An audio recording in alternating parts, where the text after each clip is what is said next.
안녕하세요. MC 송다경입니다. 2024 녹색기술 리포트 시작합니다.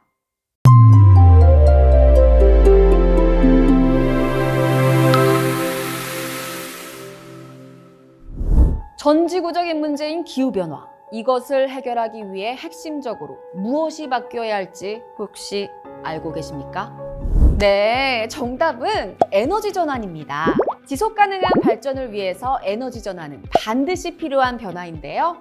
오늘은 국가녹색기술연구소의 에너지 전환, 그 연구와 성과에 대해서 이야기해 보겠습니다. 기후변화를 위한 에너지 전환이란 화석연료에서 재생가능 에너지로 전환하는 것을 말합니다. 세계 각국은 에너지 전환을 가속화하고 있습니다. 다른 나라, 특히 독일, 프랑스, 미국은 어떻게 에너지 전환을 향해 나아가고 있는지 국가녹색기술연구소의 연구보고서를 통해 알아보도록 하겠습니다. 먼저 독일입니다. 독일은 우리나라와 유사하게 제조업 비중이 높은 산업구조를 가지고 있는 국가입니다. 그럼에도 불구하고 재생에너지 및 에너지 효율화 등을 중심으로 에너지 전환 정책을 강력하게 그리고 지속적으로 추진하고 있습니다.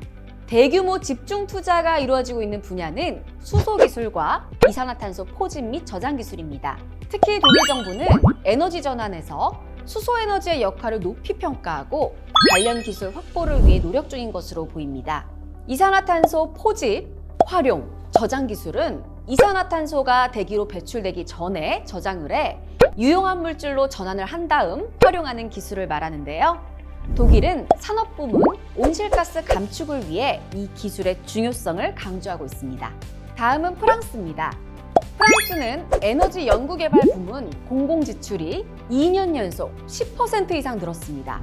원자력 에너지와 에너지 신기술 부문의 연구개발 지출 증액이 전체 비용이 늘어난 이유인데요.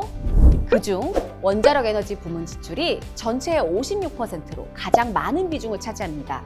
프랑스 정부가 원자력의 중요성을 강조하는 정책을 펼치고 있기 때문으로 보이는데요. 하지만 에너지 신기술에 대한 지원도 큽니다. 원전 산업 경쟁력을 확보하면서 재생에너지도 놓치지 않고 있음을 알 수 있는 부분입니다. 독일과 프랑스, 이웃한 국가인데도 참 다른데요. 이번에 알아볼 미국도 그렇습니다. 미국은 수송 부문과 건물 부문에서도 기후변화에 적극 대응하고 있습니다.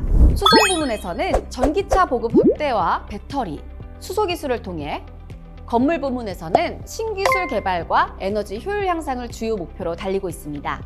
그런데 이렇게 다른 국가의 기술과 정책 동향은 왜 연구해야 할까요? 해외 주요국의 성공적인 정책 사례들은 국내 정책 수립에 중요한 시사점을 제공하기 때문입니다.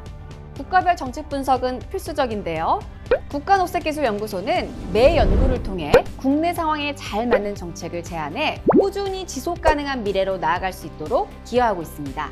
이번 에너지 전환 연구 분석에서도 예외가 아닙니다. 국가별 국내 시사점이 무엇이었을지도 알아봐야겠죠? 전통적인 기술 선진국인 독일이 수소 분야 연구 개발에 대거 투자하고 있는 만큼 수소 기술에서 뒤처지지 않는 한국도 대응 전략이 검토되어야 하겠다는 점. 한국도 프랑스처럼 원자력 발전의 중요성을 강조하고 있는 국가로서 원자력 연구개발 투자와 재생에너지 연구개발 투자가 조화를 이룰 수 있도록 지속적인 관리가 필요하다는 점. 수송 부문의 탈탄소화를 위해 꾸준한 예산 투입은 물론 건물 에너지 효율을 높이기 위한 기술 개발 역시 중요하게 다룰 필요가 있다는 점을 시사합니다. 국가별 시사점을 통해 기술 혁신을 위한 정부 차원의 적극적인 정책 지원과 재정 투자가 얼마나 핵심적인지 알 수 있었습니다.